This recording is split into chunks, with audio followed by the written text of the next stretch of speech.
"Are you blind? You can't even stack a box of milk right." The words tore through the aisle sharp as broken glass. Vernon Slate's voice cracked against the shelves, dragging every head toward the sound. Customers froze mid-step. Their carts abandoned their eyes, narrowing on the scene. The fluorescent lights hummed above, cold and merciless, casting their glare on a single man in a plain blue uniform. Harlan West did not lift his gaze. He bent slightly his hands, steadying the carton he had already placed. Silence pressed in from all sides, thick and suffocating. The insult hung in the air, heavier than the box itself, impossible to swallow. Every glance pierced him, curiosity, pity, judgment, until the aisle felt like a courtroom and he the condemned. Not a word left his mouth. Only the weight of humiliation remained, sealing the first crack in a story no one yet understood. And if you want to know why this humiliation matters, stay with us. Each moment ahead will reveal the truth. He was Harlan West, the man who had built the empire from nothing. Yet here he stood, stripped of every title, his hands gripping the rusted handle of a stock cart. The blue uniform hung loosely on his shoulders, its fabric smelling of dust and sweat. His shoes squeaked on the tiles, ordinary, unremarkable by design. Why would a man with power step into the shadows? The answer was written in his silence. He wanted the truth, unfiltered and raw. Years of boardroom reports could never tell him what it felt like to bend beneath boxes, to be ordered about, to be treated as disposable. Eyes lowered, his pace unhurried, he moved through the store's endless aisles like a stranger in his own kingdom. The paradox was almost absurd, the man who signed paychecks now fighting to keep pace with minimum wage labor.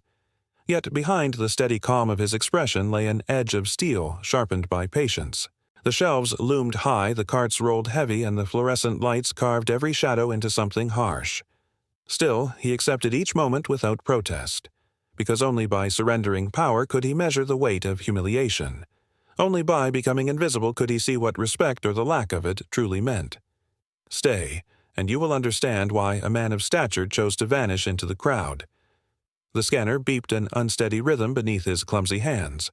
Harlan pressed the carton against the red light once, twice, 3 times. The machine stuttered. Behind him, a sharp laugh cut through. "Even my kid could do this better?" Vernon Slate leaned against the counter, smirk carved deep into his face. His voice carried across the checkout lane, making no effort to hide its disdain. Customers turned their eyes, flicking between the manager and the struggling worker. No one intervened. Around them, employees pretended to busy themselves. One rearranged gum packets already in order. Another scribbled on a clipboard with no ink. Anything to avoid the storm brewing just feet away. Silence became complicity. Harlan lowered his head, shoulders tightening as if to shield himself from the words. He did not answer. His hands steadied, but the scanner kept beeping in uneven bursts, each tone a reminder of his deliberate choice to endure. The insult, cruel in its simplicity, lingered heavier than the fluorescent hum. For the first time, the quiet sympathy of bystanders hardened into something else, anger. What was supposed to be a menial task had become a public trial staged by a man who thrived on belittlement. The humiliation was real, but the fury it sparked in those who witnessed it was stronger still. The box was heavier than it looked. Harlan bent his grip, slipping on the cardboard edges, slick with condensation. Before it could crash to the floor, another pair of hands caught it, steady, firm, deliberate. Dorian Hale, the warehouse worker with tired eyes and calloused palms, said nothing. He lifted with practiced ease his shoulders, bearing the weight that should never have fallen on one man alone. For a brief second, their eyes met. Gratitude flickered, unspoken quiet as a breath. Vernon passed by, his gaze sliding over the scene. He saw, of course he saw, but pretended not to. His stride quickened, his smirk hidden beneath false disinterest. To acknowledge help would be to admit weakness, and weakness was a currency he refused to spend. The aisle fell silent once more. Yet in that silence something fragile took root. It was not rebellion, not yet. Just the faint outline of solidarity born in the space where cruelty left its mark. Harlan straightened, the weight gone, but the moment heavy still. For the first time since stepping into the uniform, he did not feel entirely alone. And though the world around them remained hostile, he carried with him the subtle knowledge that even in a place ruled by fear, loyalty could still be found in the shadows. Marlene Kessler leaned against the break-room table, her hands trembling as she spoke. 20 years, she said, her voice brittle as paper. I've been here longer than most of these shelves, and what do I have to show for it? A back that won't stop aching, paychecks that vanish into hospital bills. Her eyes, once sharp, were dulled by fatigue. She spoke of her husband's failing health, the medications that cost more than rent the nights she thought of leaving, but knew she never could. Leaving isn't an option when someone depends on you to survive. Across from her, Harlan West sat silent. He didn't interrupt. He absorbed every word, every pause heavy with the kind of resignation only years of endurance could carve. Then came the final truth. Vernon's always been this way. Cruel isn't new, it's tradition. The break room buzzed with the faint hum of a vending machine, but between them hung a silence more telling than any sound. It was the silence of lives bent, stretched, and nearly broken by a system that asked for everything and offered nothing. Harlan lowered his eyes. He did not console her. To console would be to pretend the wound could heal quickly. Instead, he listened, and the weight of her 20 years pressed itself onto his shoulders, adding to the quiet storm building within him. The clock's red digits glowed past midnight, steady and merciless. The store was nearly empty aisles echoing with the faint whir of refrigeration units. Yet Harlan was still there, his arms moving stiffly as he stacked another row of cans. Vernon Slate stood at the end of the aisle, arms folded, his shadow stretching long under the fluorescent light. "Don't complain. Just work." The words struck like iron, flat and absolute. Harlan said nothing. He bent again, muscles aching, his uniform damp with sweat. Each motion slower than the last, but no less deliberate. A few employees lingered in the background, their eyes flicking toward him, then quickly away. They recognized the punishment for what it was, another double shift assigned not out of need, but malice. But silence had become their shield. No one dared intervene. The sound of the clock marked each passing second, each reminder that this labor had no end in sight. The night stretched longer, the work heavier, and still he carried it without protest. But the silence he carried was not weakness. It was a ledger, a record of every cruelty etched deeper with each hour that passed. And though Vernon thought the order closed the matter, what it truly did was leave a wound that would demand to be answered. By noon, the next day, hunger gnawed sharp at Harlan's stomach. He slipped a sandwich from a brown bag, its bread already flattened by the weight of boxes he had carried all morning. He unwrapped it quietly, hoping for a moment of reprieve. The moment never came. Vernon's voice slashed through the air. No breaks. Back to the floor. Harlan froze the sandwich halfway to his mouth. Slowly, he folded it back into the paper, slid the bag aside, and rose. His movements were calm, almost practiced, but the humiliation clung like dust in the air. Across the room, Marlene Kessler exhaled a weary sigh. Her eyes held no surprise, only sorrow at watching another worker stripped of the smallest dignity. She had seen it countless times, the ritual of control repeated again and again until resistance felt impossible. The room itself seemed to shrink, the air thick with unspoken truths. No one dared speak, yet everyone knew even a mouthful of food was considered too much freedom under Vernon's watch. Harlan returned to the floor, his hunger unanswered. But the greater appetite, the one for respect for fairness, grew sharper, hungrier, harder to ignore. What had been a stolen lunch became another entry in the growing catalog of injustices, each one feeding a fire that patience alone could not contain. The aisle was crowded with afternoon shoppers' carts, rattling children tugging at sleeves. Vernon Slate made sure every ear could hear him. "You're replaceable. One call, and you're gone." The sentence rang out like a sentence passed down from a judge. Heads turned, then quickly turned away again. A mother adjusted the strap of her purse. A man studied the ingredients on a cereal box he had no intention of buying. Their silence was louder than speech. Harlan West stood motionless, the box in his arms, pressing heavy against his chest. He did not argue. He did not plead. His stillness was its own defense, though no one could see it. The lights above glared mercilessly, making the humiliation sharp and inescapable. He was no longer a man in uniform, he was a warning, an example carved out for all to witness. The manager's words didn't simply strip him of dignity. They stamped the ground with the message that every worker here was disposable. Customers kept walking, but unease lingered. What they had seen was not just discipline, it was cruelty dressed in authority. And though Harlan's silence held firm, the wound left by those words cut deeper than any box ever could. It came from the end of the aisle, tremulous yet clear. No one deserves to be treated like that. Eudora Finch, her gray hair tucked beneath a wool hat, stood with her cart braced in both hands. Her voice shook, but the conviction in it cut through the store louder than any manager's order. Vernon's eyes snapped toward her, narrow with irritation. "Stay out of this." His words were bitten off as if her courage was an intrusion he refused to tolerate. The air thickened. Shoppers stopped mid-step, caught between fear and admiration. For one fragile moment, the balance of power trembled, not because Harlan resisted, but because a stranger dared to. Harlan remained still, his silence the shield he had chosen. Yet the flicker of humanity from the customer struck deeper than any blow. It was not rescue, not yet, but it cracked the wall of indifference. Tension stretched every second, heavy with the possibility that someone else might step forward or that the lone voice would be silenced.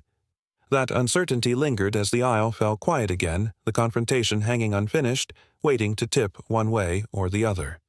The break room smelled faintly of burnt coffee and disinfectant. Ezra Cole sat across from Harlan, his hands clenched into fists on the table. His eyes were rimmed red, his voice low enough to be almost swallowed by the hum of the vending machine.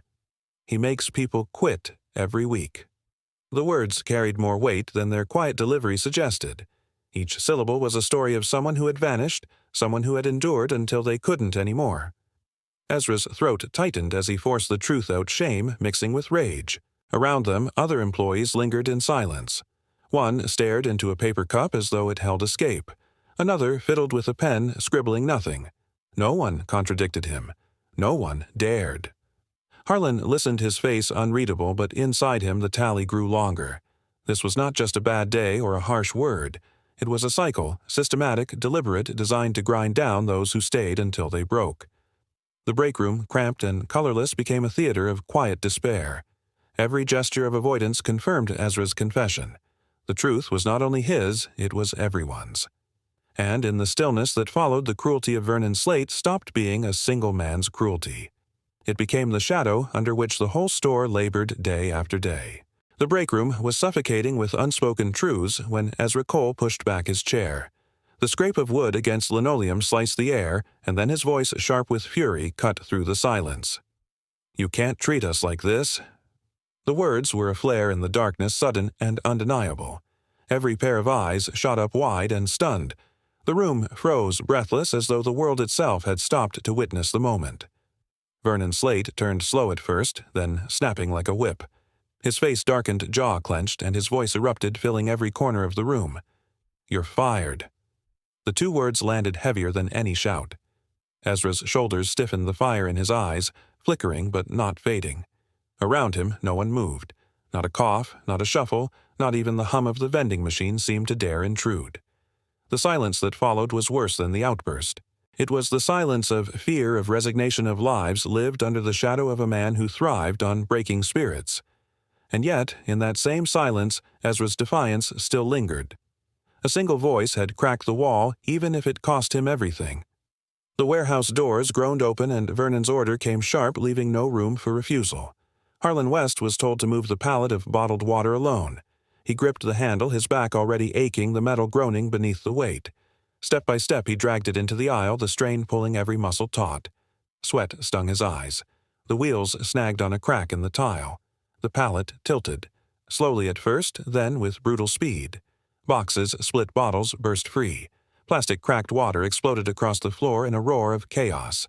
Shoppers gasped, leaping back as the tide spread, chasing their shoes. Children clung to parents. The smell of wet cardboard and spilled plastic filled the air. Harlan staggered back, his chest heaving. The world had stopped moving, but the wreckage sprawled around him left no doubt the task was impossible from the start. And in the center of the ruin, with every eye fixed on him, the man in the blue uniform stood drenched in humiliation, framed by the collapse he had been set up to fail. The crash had barely faded when Vernon's roar tore through the air. "You're pathetic. Clean this mess now." The order thundered above the sound of dripping water, above the whispers of shocked customers. Harlan bent his hands, trembling as they reached for the scattered bottles. His movements were slow, deliberate, a man swallowing humiliation in front of strangers who dared not intervene. Shoppers retreated to the edges of the aisle, their eyes wide, their silence complicit. The chaos of spilled water mirrored the storm swelling inside every witness. Marlene Kessler broke first. Tears streamed down her face, years of silent endurance erupting in sobs she could no longer choke back. Her cry was not just for Harlan, but for herself, for every insult swallowed, every dignity stolen. The sight pierced deeper than Vernon's words ever could.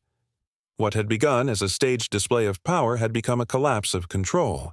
The humiliation had spilled past its intended target. It soaked into the room heavy and inescapable, turning pity into outrage. This was no longer just cruelty. It was the breaking point, the moment no one could forget and no one could forgive. Water pooled at his feet, bottles rolling into silence. Harlan West straightened slowly, his chest heaving from the weight of more than labor. His hands rose to his head. With one measured motion he pulled off the cap that had shadowed his face. The room seemed to pause. He drew in a breath steady and full, then released it in words cut from iron. "Enough. I'm not your stock boy. I'm your boss." The sentence landed like a hammer. Every sound in the store fell away, the murmurs, the footsteps, even the distant hum of refrigeration. What remained was silence, raw and absolute. Vernon Slate froze, his mouth parting, but no words forming. The red flush that had colored his face drained, leaving only a pale mask of disbelief. Shoppers stared, caught between astonishment and recognition. Employees stood rigid as if the floor had vanished beneath them. The uniform no longer disguised the man. In an instant, the invisible worker was gone, and in his place stood the figure who had built the empire they all labored within. The power shifted irreversibly, and every eye fixed on Vernon, the man stripped bare by a truth he had failed to see. Harlan turned his gaze, sweeping the faces around him. Calm, deliberate, he spoke not to Vernon, but to those who had suffered under him. "Is this how he always treats you?" The silence cracked. One nod, hesitant, from a cashier. Another followed, then another, until the room moved as one, every head bowing in grim affirmation. Vernon's lips trembled. His voice broke thin and unconvincing. The bluster that had filled aisles and break rooms dissolved into stammering fragments. His authority collapsed under the weight of testimony too unanimous to deny. Harlan stood unmoved, his expression carved from stone. He didn't need to speak further. The chorus of nods had already spoken louder than any order. For the first time, the workers were not silent. Their agreement was its own rebellion. Relief flickered in their eyes, a release long overdue. The humiliation they had endured was no longer invisible, no longer theirs alone to carry. The store itself seemed to breathe, as though the walls had been holding their breath, waiting for this moment of unmasking. And for everyone watching, the flood of truth was more powerful than Vernon's years of control. The aftermath did not scatter the crowd. Instead, it drew them closer, pulled by the weight of what had just been revealed. Employees left their stations, gathering in clusters around the ruined aisle. Customers lingered, too unwilling to turn away. The store had transformed from marketplace to tribunal. Harlan West stood tall at the center, his voice low but commanding. Each word cut through the murmurs, steady and unshakable. "We settle this now." The declaration was not shouted yet, it carried the force of a gavel. Workers pressed forward, the fear that had chained them slowly giving way to expectation. Vernon Slate lowered his eyes, his earlier fury gone. He shifted his weight as though the ground itself had become hostile beneath him. For once he offered no insult, no order, only silence. Harlan's presence filled the space, drawing all eyes. His shoulders carried not just his own authority, but the long-buried grievances of those who stood beside him. The moment stretched taut and breathless, everyone waiting for the next words. The punishment had not yet been spoken, but its shadow already loomed. The silence stretched until it became unbearable. Then Harlan's voice cut through, calm yet colder than steel. "You're done here." The words carried no anger, no flourish, just finality. They hung in the air with a weight heavier than any shout could bear. Vernon Slate blinked, the color draining from his face. His lips parted, but no defense came. Not one soul moved to shield him. Not one word rose in his defense. He turned at last, shoulders rigid, steps slow, each footfall echoing the collapse of authority that once seemed unshakable. His departure left no trail of sympathy, no backward glance of regret. The aisles he had ruled with cruelty now swallowed him whole, his presence erased as though he had never been more than a shadow. The heaviness that had choked the store began to lift, subtle at first, then unmistakable. Employees exchanged glances, tentative but freer, the unspoken bond of shared survival breaking into relief. Customers exhaled too, as if they had carried the weight of the abuse alongside the staff. Justice had been spoken in 5 words, and the air itself seemed cleaner for it. When the echo of Vernon's departure faded, Harlan's eyes found Marlene Kessler. She stood uncertainly, her hands clasped together, the years etched deep in her posture. 20 years of loyalty, Harlan said, his voice steady but warm. That won't be ignored. The sentence struck her harder than any insult ever had. Her lips trembled and tears welled in her tired eyes. For decades she had labored without recognition, her sacrifices swallowed in silence. Now, before colleagues and strangers alike, her worth was named and honored. Harlan announced her raise openly, his words ringing with finality. The room stirred. Hands came together in applause, first tentative, then strong. The sound filled the air, a chorus of acknowledgement long overdue. Marlene pressed a hand to her face, unable to stop the tears that spilled freely. Gratitude shook her shoulders, not just for the reward, but for the simple validation that her years had not been invisible. The applause carried her, lifting a weight she had carried for 2 decades. For the first time in years, she stood not as a burdened worker, but as a figure of resilience, honored and seen. As the applause faded, Harlan turned toward Ezra Cole. The young man stood stiffly, his jaw clenched, still bracing for the consequences of defiance.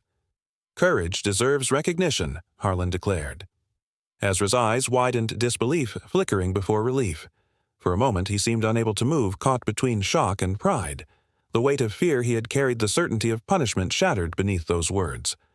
Around them, the staff erupted cheers and applause, breaking the silence that had shackled them for years. Laughter rose light and nervous but real, the sound of people reclaiming a voice long denied. Ezra's shoulders straightened. His eyes shone no longer dulled by fear, but lit with something new, hope tempered by vindication. The moment was not only his. It belonged to every worker who had swallowed humiliation, every whisper of protest stifled before it could grow. In that instant, Vernon Slate's reign was not just over. It was erased, replaced by the proof that resistance could survive, could even be honored. Harlan's recognition turned one man's defiance into a symbol for them all, a reminder that silence was not destiny, and that even in the darkest places, courage could alter the course of everything. Harlan West stood tall, his eyes sweeping over the gathered crowd, workers and customers bound together by what they had witnessed. His voice carried not as a shout, but as a truth too steady to ignore. Respect costs nothing. Without it, you have nothing. The words settled over the room, quiet yet immense, filling every corner of silence. For a heartbeat, no one moved. It was as if the very air needed time to absorb the weight of the sentence. Then came the sound, a single clap, followed by another, then a wave. Applause rolled through the store building into a thunder that seemed to shake the walls. Relief, vindication, and gratitude found their voice all at once. Marlene pressed her hands to her face. Ezra lifted his chin with pride. Dorian's eyes glimmered in quiet approval. Even customers joined their applause, carrying the message beyond the walls of the store. The moment did not fade quickly. It lingered, imprinting itself in memory, a reminder that dignity was not a privilege to be rationed, but a birthright to be honored. And as the echoes of clapping spread, so did the certainty that this day would not be forgotten. The smell hit first, damp concrete mildew clinging to the air. Vernon Slate's voice followed close behind, sharp and dismissive. "This is where you belong." He pointed to the cluttered storage room, stacks of warped boxes leaning against stained walls. The dim light flickered, buzzing as if it too resented the space. Harlan West pushed the cart inside, shoulders squared but silent. The air pressed close, heavy with neglect, each breath laced with the staleness of years. For a man who had built his empire on clean aisles and shining displays, this was exile to the forgotten underbelly. From the corner, Dorian Hale appeared, wordless as always. He slipped a pair of gloves into Harlan's hand. The gesture was simple, quiet, but it carried a weight far beyond cloth. It was acknowledgement. It was solidarity. Harlan accepted with a nod, his silence deeper than words. The humiliation pressed in, but so did the understanding that even here in the mildew and dust decency could survive. The room reeked of degradation, yet within it the faint spark of loyalty remained. The bakery section smelled of sugar and yeast, a deceptive sweetness masking the bitterness of what unfolded there. Harlan rolled the cart forward, stacking bread with care, his movements deliberate. "Straighten them." Perfectly, Vernon ordered, his fingers stabbing toward the shelves. His voice carried, designed for others to hear. Customers slowed, some glancing sidelong at the blue-uniformed worker bending under command. Pity flickered across a woman's face before she turned away quickly, unwilling to invite trouble. Harlan adjusted the loaves, aligning each one with mechanical precision. Vernon hovered, his smirk curling as if the act itself were a stage for humiliation. "Don't embarrass me again," he barked, the words flung like stones across the aisle. Silence followed, heavy and unnatural. Employees nearby stiffened. Customers hurried on the air, thick with discomfort. The bread sat in perfect rows, but the order carried no satisfaction, only the sting of authority wielded to wound. The humiliation did not remain private. It spread, rippling outward, settling on every witness like dust on glass. And, though Harlan said nothing, the moment etched itself deep, another tally carved into the growing account that would demand to be answered. The break room felt smaller when Marlene Kessler began to speak. Her voice was soft, frayed at the edges, yet each word landed heavy. "My husband's sick. The medicine costs more than my paycheck. Every month I pray it stretches far enough." Her hands twisted together, fingers lined with years of work. She spoke of 2 decades spent stocking shelves, cleaning spills, covering shifts no one else would take. 2 decades of swallowing insults, of standing silent while dignity was chipped away piece by piece. 20 years, she said, staring into the table. "I've taken everything he's thrown at me. Leaving isn't an option." The sentence silenced even the hum of the vending machine. It was resignation sharpened into survival, the truth of a life bound by necessity. Harlan West listened. His face shadowed his eyes, darkened by the weight of her words. He did not interrupt, did not offer comfort that would sound hollow. He only listened, and in that silence the reality of why so many stayed carved itself deeper into him. The cruelty wasn't just about one man's rage. It was about chains stronger than fear, chains of bills of sickness, of obligations that made escape impossible. And with every word Marlene spoke, the quiet fire inside Harlan burned hotter. The shift had barely begun when Ezra Cole rushed in a few minutes late, breathless, his shirt still damp with rain. Vernon Slate's eyes narrowed, lips curling into a sneer. "You're useless." The insult cracked across the room, drawing stares. Before Ezra could answer, Vernon pointed to the mop. "Clean the floor. Now. In front of everyone." Ezra's jaw tightened, but he bent his hands, gripping the handle, dragging the mop across spotless tiles. Each stroke was slow, deliberate, the humiliation heavier than the work itself. Shoppers glanced, their curiosity quick to turn away. Employees kept their heads down, pretending to busy themselves with meaningless tasks. The silence of bystanders was as sharp as Vernon's words. Harlan West stood nearby, watching. His face gave nothing away, but his eyes fixed on the scene, cold and unblinking. He took in every detail, the bent back of a young man forced into submission, the smirk of authority that fed on degradation, the stillness of a room too afraid to intervene. It was not the mop that cleaned the floor. It was Ezra's pride wrung out and left in streaks for all to see. And with each stroke, the anger in Harlan's chest deepened, silent but steady like water rising against a dam.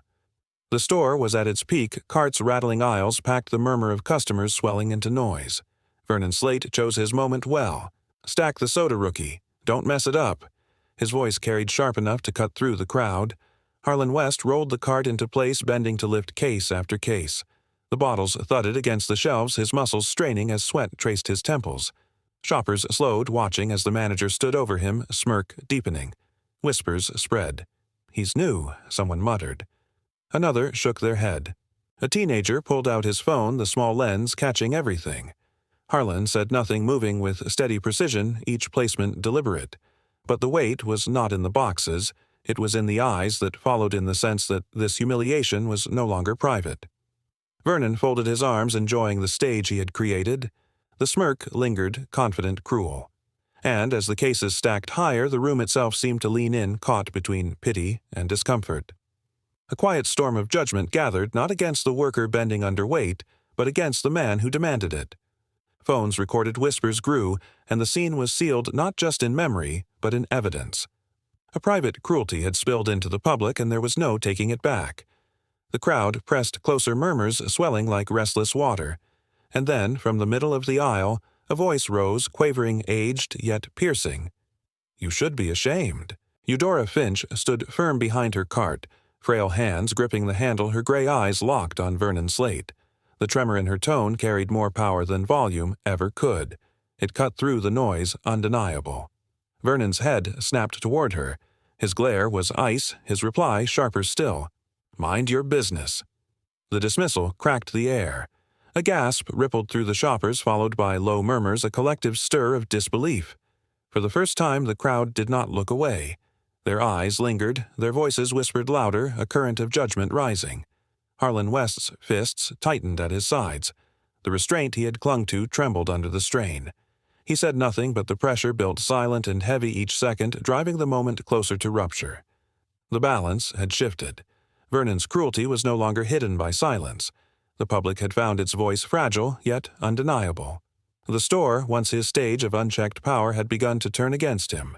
Vernon's anger sought a new target. "Cole," he barked, pointing to a stack of boxes heavy enough for 2 men. "Move it." Ezra obeyed without protest, jaw clenched. He bent, lifted, and staggered forward. The weight crushed his shoulders, legs trembling. Halfway across the aisle, his grip failed. The boxes slipped crashing down, dragging him to the floor. A sharp cry escaped his lips. He clutched his shoulder pain etched across his face. Vernon's laugh came low and bitter. Pathetic. The word fell like a whip. Marlene rushed forward, kneeling beside Ezra, her voice breaking with worry. Around them, the crowd grew restless, shock giving way to outrage. Harlan stood rigid, his expression carved in stone. Yet his eyes burned the cold fire of fury breaking through the mask he had worn since the beginning. This was no longer discipline. It was brutality, casual and unchecked. A line had been crossed, one that left no room for excuses, no shield of authority strong enough to hide the cruelty. The breakroom walls held the smell of burnt coffee and bleach, but it was Ezra's voice that shattered the stillness. His palm slammed the table, the sound sharp as a gunshot. Enough. The chair toppled backward, clattering against the floor. Every head turned eyes wide with shock. Ezra's voice shook, but his resolve was clear, each word forged in fury and exhaustion. "We don't have to live like this." The door swung open. Vernon Slate stepped in, his eyes blazing, his mouth curling into a smile that held no humor. He advanced slowly, savoring the moment. "You're fired." The words detonated heavy and final. Ezra's chest rose and fell, his face pale, but his gaze held steady. No one else spoke. Fear clamped every throat, freezing the room into silence. Chairs creaked as employees lowered their eyes, unable to meet his. Some gripped their coffee cups tighter, others stared blankly at the floor. No one dared to intervene, though every soul ached at the injustice. Ezra's defiance hung in the air even as his future collapsed. It was more than rebellion. It was proof that the silence could be broken, even if the cost was everything. Ezra Cole stood frozen, the fire that had fueled his defiance extinguished by Vernon's final word. His face, drained of color, lips pressed into a thin line that betrayed both fear and fury. Marlene's tears came quickly, her shoulders shaking as she covered her face with trembling hands. Years of endurance cracked open, spilling grief that had been locked away too long. Across the room, Dorian Hale clenched his fists so tightly the knuckles whitened. His silence was louder than any shout, a wordless oath forming behind his steady gaze. And at the center sat Harlan West, unmoving, his body still but his mind ablaze. Each injustice replayed, each insult cataloged, the ledger filling to the brim. He did not show it, but within him something shifted, something final. A decision took shape, quiet but unshakable. The time for silence was reaching its end. The cruelty he had borne, the suffering he had witnessed, no longer belonged only to him. The breakroom seemed to hold its breath, trapped in the pause between collapse and retaliation.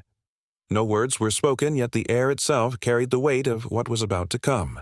The order came sharp and deliberate. "Move that pallet." It loomed in the corner, stacked with cases of bottled water heavy enough to break the back of any man. Vernon's smirk said everything. This was no task, it was a punishment. Harlan gripped the handle, his muscles straining as he dragged the load into the aisle. Sweat dampened his shirt, tracing down his spine. Step by step, the wheels clattered forward until suddenly stopped. A crack in the tile caught the edge, halting the weight mid-motion. He pulled harder, his breath-ragged veins standing out against his skin. The pallet wavered, tilted, and then the inevitable came. The crash tore through the store, deafening. Bottles burst free, striking the floor with a chorus of cracks. Plastic split water gushed outward in waves, flooding the tiles, chasing shoppers' feet as they stumbled back in alarm. Gasps rose from every direction, children shrieking, carts clattering away. The smell of wet cardboard and chlorine filled the air. And in the center of the wreckage stood Harlan West, drenched, breathless, framed by ruin, not of his making.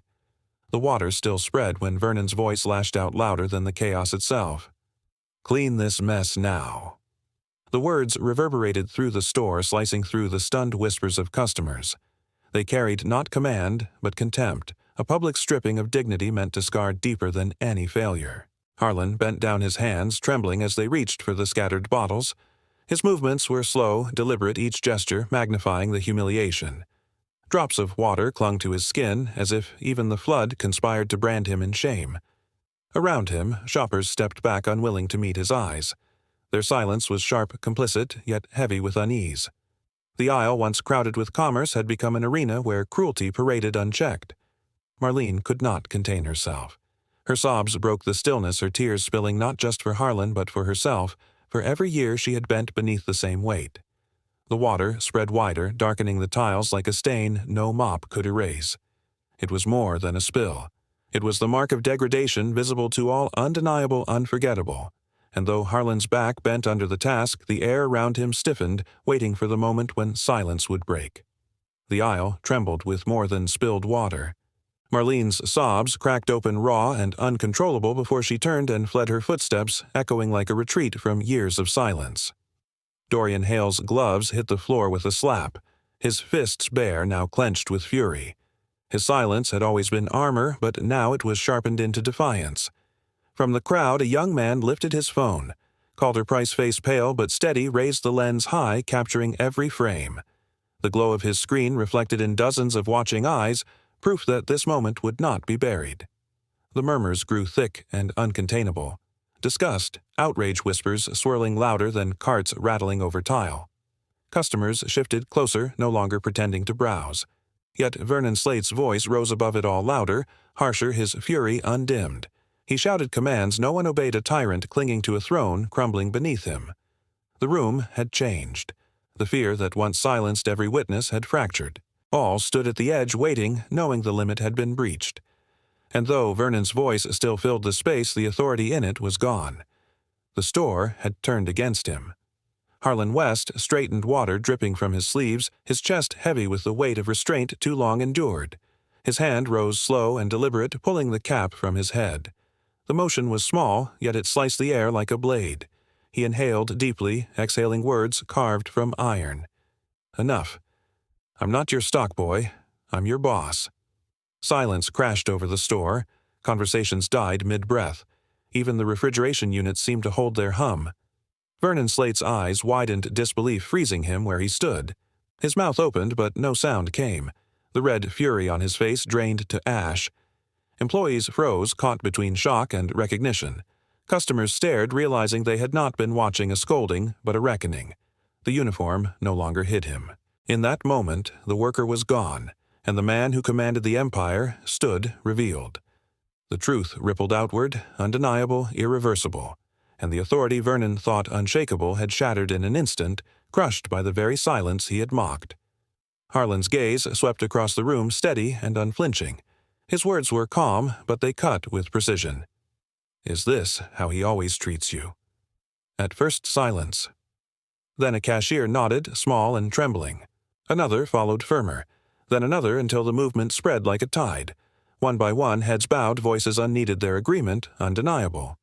Marlene wiped her tears, her chin lifting as she joined the chorus with a single nod. Across the room, Ezra Cole reappeared, his eyes burning the shame of earlier replaced with something fierce, unbroken. Vernon's face collapsed. His lips fumbled for denial, but the words tangled in his throat. The weight of so many truths pressed him into stillness, his authority unraveling thread by thread. The room no longer belonged to him. It belonged to the workers, their silent affirmation heavier than any outcry. Relief spread among them like sunlight through cracks, hesitant at first, then undeniable. Years of fear began to loosen their grip. For the first time, the truth was not hidden, not whispered, but spoken in the only way that mattered together. The reckoning had arrived, and there was no turning back. Vernon Slate's voice cracked thinner now, stripped of its swagger. They exaggerate. The words tumbled out too quickly, desperate, clinging to a power already gone. Harlan West met his gaze, his expression cold, unyielding. I saw it myself. The sentence cut through the room, leaving no ground for denial. Murmurs rippled across the employees and customers alike, a current of vindication swelling in the air. The evidence was no longer hearsay. The witness was the man who held ultimate authority, and his testimony sealed the truth. Vernon faltered. His shoulders, once squared with arrogance, slumped. His mouth opened again, but no argument formed. The smirk he wore, like armor, had collapsed, leaving only the hollow figure beneath. The crowd sensed it. Justice was not spoken yet, but it hovered, close, inevitable. For the first time, Vernon looked small, stripped of the fear he had used as his weapon. The silence that followed was heavy, but it no longer belonged to him. It belonged to the judgment forming in every eye, to the justice waiting to be delivered. The store no longer bustled with routine. It had become something else, a hall of judgment. Workers abandoned registers stocking carts and tasks long demanded. They gathered, shoulder to shoulder, their silence waited with expectation. Customers lingered, too unwilling to leave. Their carts stood forgotten wheels locked in place as if all knew this was no ordinary moment. At the center stood Harlan West, his presence steady, immovable. His gaze swept the room, meeting the eyes of those who had endured, those who had watched, and those who had finally spoken. Vernon Slate kept his head low, the fury drained from him, his shoulders bent beneath the weight of exposure. No threats, no insults came, only silence. The air was taut, stretched thin, waiting for the final word. Every breath seemed to pause the decision unspoken but imminent. Harlan's voice broke the stillness, deep and deliberate. "This ends here." The phrase did not carry spectacle.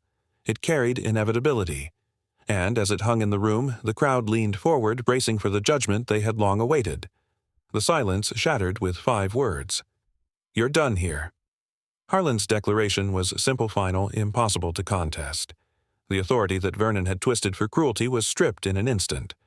Vernon lifted his head, his eyes darting as if searching for support. None came. The employees he had demeaned stood firm, their silence more powerful than any protest. Customers remained still, witnesses to a downfall no one sought to prevent. His footsteps echoed as he turned, each one heavier than the last. No one followed. No one stopped him. The man who had filled the store with shouts and commands left in a silence that rang louder than his rage ever had. The air shifted. Relief spread like warmth through the crowd. Shoulders straightened. Breaths, released glances exchanged with the quiet recognition that the reign of fear had ended. The sound of his departure lingered, fading into nothing. In its wake remained not pity, not regret, but justice, clean, sharp, and undeniable. Harlan's eyes found Marlene. Her hands trembled at her sides, her face streaked with the remnants of tears. He spoke with the steadiness of truth. 20 years won't be ignored. The words struck deeper than any reprimand ever had. For decades she had been invisible, enduring in silence. Now her name was spoken aloud, her worth acknowledged before all. Harlan announced her raise publicly. The sound of applause followed, rising strong and sincere. Colleagues who had watched her bear the weight of endless shifts now honored her resilience. Marlene pressed both hands to her face, sobs breaking free, not of sorrow, but of release. She stood no longer as a shadow of survival, but as proof that loyalty could still matter. The image burned itself into every witness, dignity restored, justice delivered. Harlan turned toward Ezra, who stood at the edge of the crowd, still braced for punishment. His voice carried steady and sure. Courage deserves recognition. Ezra blinked, stunned. For a moment, disbelief flickered, then gave way to something brighter. A small smile tugged at his lips, unsteady but proud. The announcement of his reward rang clear, transforming fear into triumph. Applause erupted louder this time, fueled by joy as much as relief.